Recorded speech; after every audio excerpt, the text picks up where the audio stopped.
Programa Fala Doutor. Oferecimento Hospital Decós. Cuidado em cada detalhe. Vamos lá, atividade física, doutor Danilo. Benefícios para a saúde, a gente sabe. Mas será que essa prática pode ajudar no controle da dor? Sobre esses assuntos e muito mais, tirando dúvidas, conversamos a partir de agora com ele, doutor Danilo Pereira, médico do esporte. Seja bem-vindo, doutor. Bom dia, querido. Bom dia, muito obrigado pela oportunidade. Vamos conversar aqui sobre os benefícios aí do exercício físico, especificamente no controle da dor. Vamos, doutor, vamos lá. A primeira pergunta, doutor Danilo, é essa aqui, ó.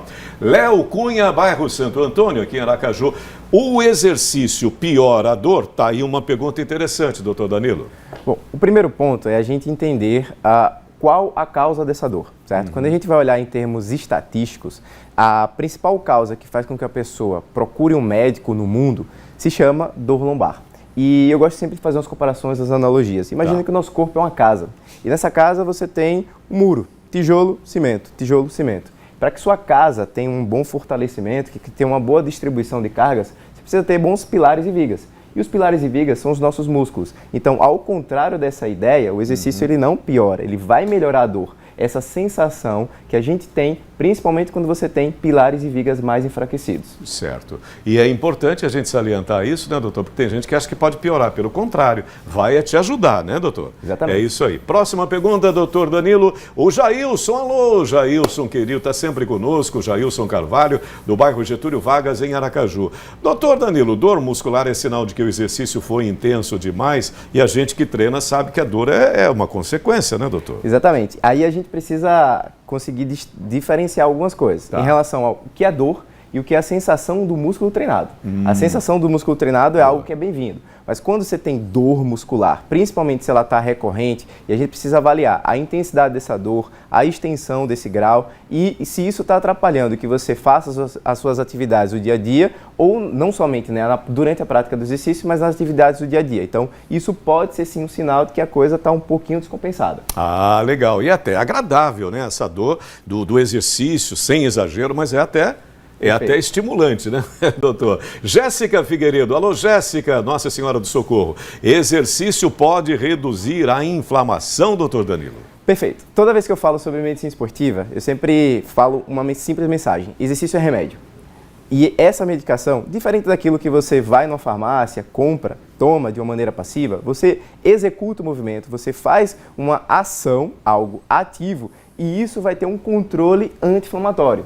O exercício tem uma ação anti-inflamatória sim. Um corpo forte, ele tem uma maior resistência à dor. E o processo do movimento, você aumenta essa vascularização. E essa vascularização, chegando lá mais no seu osso, no seu tendão, no seu músculo, você começa a acelerar o processo de cicatrização. Então, ele melhora o processo de inflamação, sim. Que legal! Ótima resposta, doutor Danilo. Muito fácil de entender. A Carla Nunes é de Laranjeiras, nossa querida cidade de Laranjeiras. Doutor, quando eu faço a caminhada, sinto um incômodo no joelho. Exatamente o que eu devo fazer. Caminhada, né? Ó. Perfeito. Então, assim, se a gente está falando em caminhada, a gente está falando de uma sobrecarga um pouco mais leve. Né? Quando você fala corrida, colocar peso um pouco mais, você precisa, novamente, daquele conceito que eu trouxe antes. Tá. Pilares e vigas fortes. Então, se uma pessoa, durante uma caminhada, ela tem um desconforto, o problema não é o joelho. O joelho, ele não é o vilão, ele é a vítima da história. E a vítima de uma história, às vezes, de uma sobrecarga.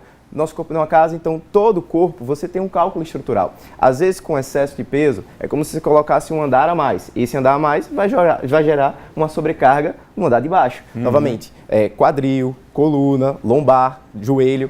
E aí você vai ter esse desconforto. O que a gente precisa entender? Colocar pilares e vigas mais fortes no nosso corpo. Dentre elas, a atividade aeróbica, que vai ter os grandes benefícios aí para a parte cardiovascular. A gente não pode esquecer treinamento de força, treinamento de resistência, que é isso que está faltando para essa pessoa aqui. Perfeito, doutor. Não é o joelho. Se eu aprendi bem, o vilão não é o joelho. A base. Maria das Graças, em Divina Pastora, quais são as atividades mais recomendadas? Será que depende, doutor? Perfeito. Em um contexto geral da população, a gente tem tipos de exercício. A gente tem aquele exercício aeróbico, que seria uma caminhada, e exercício resistido, aquela ideia da musculação. E no nosso corpo, a gente não é especificamente um robô. E no nosso corpo, 2 mais 2 pode ser 4, pode ser 8, pode ser 10, pode ser menos 5. Tudo depende da dose. Existe um remédio, toda medicação você tem uma zona terapêutica. E aí a ideia é que você flutue por essa zona aqui. Se está mais baixo, tem menos dose, não tem uma zona otimizada dos benefícios. E se está mais alto, superior, você ultrapassou esse limite, começa a ter os efeitos colaterais. E um contexto geral para a população geral, entre 150 minutos a 300 minutos de atividade aeróbica moderada por semana, intercalado por 2 a 3 sessões de atividade de força, atividade de resistência. E aí, se a gente pega esse conjunto, essa combinação de medicações, a gente tem uma coisa que a gente chama de ação sinérgica, eles se potencializam. Então, os benefícios da parte cardiovascular e os benefícios da parte osteomuscular, garantindo assim uma autonomia, uma boa expectativa de vida, que você chegue aí nos seus 80, 90, por que não aos 100 anos, mantendo as suas atividades que você faz hoje, com seus 40, 45, um pouco mais jovem. Show de bola, hein, doutor? A velhice saudável é tudo, né? Perfeito. Que coisa boa. Parabéns, doutor. A Manueli Teixeira, alô Manu, Manueli Teixeira é de São Cristóvão. Ela diz, existe algum tipo de dor em que não é aconselhável fazer exercícios físicos? Bela orientação, doutor Danilo. Perfeito. Vamos lá. Dor é um sinal de alerta. Não especificamente que você tem um dano estrutural, mas que algo não está tão compensado.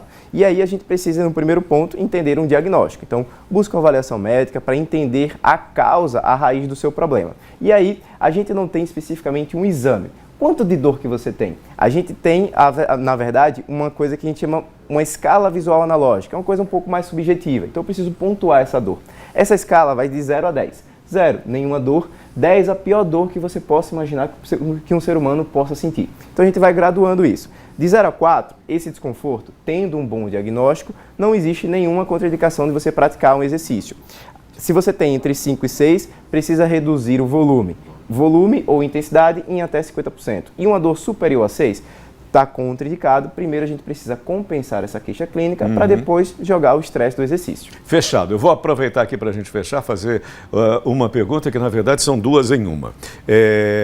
Especialistas sempre comentaram comigo assim, Serginho, a musculação é fundamental, você não pode adiar a musculação, não pode substituir a musculação. É fato ou mito a respeito da musculação? E outra que também a gente sempre pergunta, qual é o trabalho aeróbico, né, que pode me ajudar a perder mais peso, que acelera mais essa perda de peso, doutor? Perfeito. Então vamos lá, é um fato sim, a musculação ela é um trampolim para uma base para toda e qualquer modalidade esportiva. Então precisa ser feito. Beleza. É uma exigência, uma obrigatoriedade.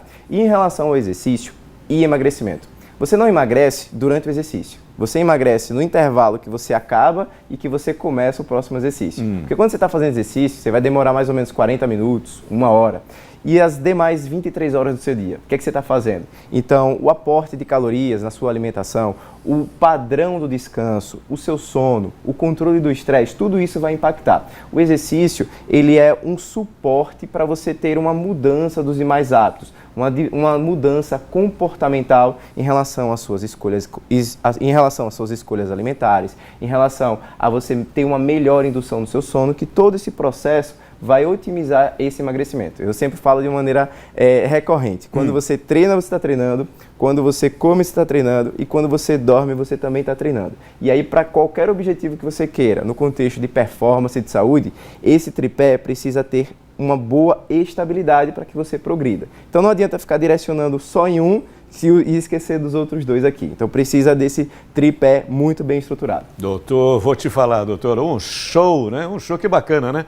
Uma verdadeira aula para nós, uma entrevista super proveitosa e produtiva, doutor Danilo. Foi um prazer conhecê-lo. Vou esperar que volte mais vezes para a gente conversar mais, porque, ó, esse assunto, ele se estende por muito mais. Tá bom, doutor? Voltarei sim. Muito doutor obrigado. Doutor Danilo, muito obrigado. Um ótimo dia. Igualmente. Bom fim de semana. Igualmente. Valeu, querido.